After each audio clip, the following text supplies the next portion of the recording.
राज्यातल्या सर्व आंबेडकरी जनतेला क्रांतिकारी जय भीम, जय संविधान। मित्रांनो, या राज्यामधला अत्यंत जातीयवादी मनुवादी विचाराचा आणि कायम सातत्यानं संविधानाच्या विरोधामध्ये, या देशातल्या लोकशाहीच्या विरोधामध्ये अभद्र अशी वक्तव्य करणारा संभाजी भिडे आज पुन्हा एकदा संविधानावर व्यक्त होत असताना बराळलेला आहे। या राज्याच्या सरकारला, मुख्यमंत्र्यांना आणि महायुतीच्या तिन्ही घटक पक्षांना वंचित बहुजन आघाडीच्या वतीनं माझा प्रश्न आहे की आज देखील सांगलीमध्ये नवरात्री उत्सवामध्ये बोलत असताना हा मिशीधारी संभाजी भिडे म्हणतो की संविधानामध्ये हिंदू समाजाची लायकी ही पोटात मुरड आल्यासारखी आहे। सातत्यानं संविधानाच्या विरोधामध्ये वादग्रस्त वक्तव्य करणारा हा नालायक आहे। संविधानाच्या बाबतीमध्ये हिंदूंमध्ये, या देशांच्या लोकांमध्ये हिंदू मुसलमान करणारा हा माणूस आहे। लोकांमध्ये जातीय तेढ निर्माण करणारा हा माणूस आहे। त्यामुळं या राज्याचं सरकार या संभाजी भिडेवरती कारवाई करणार आहे की नाही, हा देखील आमचा वंचित बहुजन आघाडीच्या वतीनं देवेंद्र फडणवीसांना प्रश्न आहे। सातत्यानं मागच्या अनेक वर्षापासून हा संभाजी भिडे समाजामध्ये कशा पद्धतीनं तेढ निर्माण करतोय, अशी वक्तव्य करतो।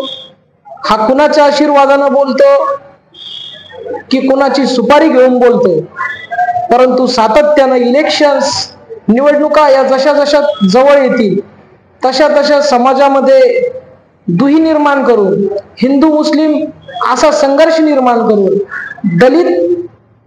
दलित विरुद्ध मराठा उच्चवर्णीय असा संघर्ष निर्माण करण्याचा या माणसाचा प्रयत्न असतो। सातत्यानं चुकीच्या पद्धतीची वक्तव्य हा संभाजी भिडे नावाचा माणूस करतो। आपण जर याची वक्तव्य बघितली तर आज सांगली येथे बोलत असताना संभाजी भिडे म्हणतो संविधानात आपली लायकी पोटात मुरड आल्यासारखी आहे। हिंदू समाजाला उद्देशून संभाजी भिडे म्हणतो। त्यानंतर या अगोदर संभाजी भिडे भारतीय राष्ट्रध्वजाला देखील विरोध केला होता। तिरंगा हा आपल्या भारताचा राष्ट्रध्वज नसून भारताचा राष्ट्रध्वज हा भगवा आहे, असं देखील वादग्रस्त विधान या संभाजी भिडेंनी केलेलं होतं। भारत हा निर्लज्ज लोकांचा देश आहे, असं देखील विधान या संभाजी भिडेंनी केलं होतं।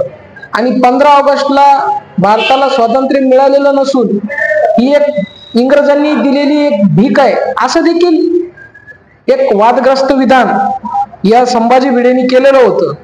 त्यानंतर सर्व धर्म समभाव हा ना स्त्री ना पुरुष, निव्वळ नपुसकपणा आहे, हे देखील वादग्रस्त विधान या संभाजी भिडे नावाच्या जातीवाद्यांनी केलेलं होतं।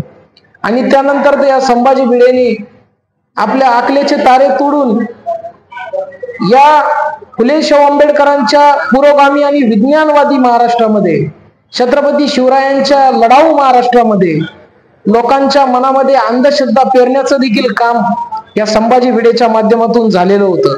हा संभाजी भिडे सांगतो की ज्यांना मुलं होत नाहीत त्यांनी माझ्या शेतातले आंबे खावीत आणि त्यांना मुलं होतील, त्यांना मुलंच जन्माला येतील, अशा पद्धतीचा अतिशय नालायक आणि गाढव असलेला हा संभाजी भिडे आहे। आणि या संभाजी भिडेनी नुसतंच दलित मुस्लिमांच्या विरोधामध्ये हा संभाजी भिडे बोललेला नाही, तर हा संभाजी भिडे सातत्यानं हिंदूंमध्ये देखील, हिंदूमध्ये देखील फूट पाडण्याचं काम करतो। आणि हा संभाजी भिडेंचं एक वक्तव्य मागच्या वर्षी नवरात्रीमध्ये संभाजी भिडे बोलला होता की नवरात्रीत दांडिया खेळणे म्हणजे हा हांडकेपणा आहे। म्हणजे या देशातल्या अनेक जाती धर्मातल्या लोकांचा, त्यांच्या संस्कृतींचा अनादर करणारा हा नालायक संभाजी भिडे आहे। या देशातल्या पंतप्रधान नरेंद्र मोदी या संभाजी भिडेच्या जाहीररित्या पाया पडतात। या राज्याचे मुख्यमंत्री देवेंद्र फडणवीस या संभाजी भिडेच्या पाया पडतात। राष्ट्रवादीचे जयंत पाटील याच्या पाया पडतात, अजित पवार याच्या विरोधामध्ये कारवाई करत नाही, एकनाथ शिंदे याच्या विरोधामध्ये बोलत नाही, उद्धव ठाकरे याच्या विरोधामध्ये बोलत नाही. हा सर्रास या पक्षांकडून सोडलेला एक एजंट आहे का, असा देखील असा प्रश्न उपस्थित होतो.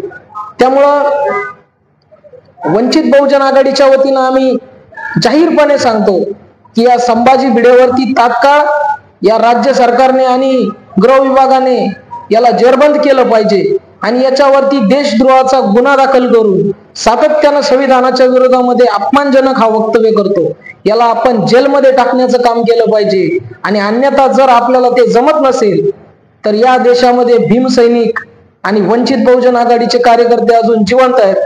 या संभाजी भिडेला दिसेल तिथं आम्ही ठोकून काढू आणि याला संविधानाची भाषा या असंविधानिक पद्धतीने आम्हाला जर समजवण्याची वेळ येत असेल तर याला जबाबदार हे राज्य सरकार आणि या राज्याचे मुख्यमंत्री देवेंद्र फडणवीस हे असतील.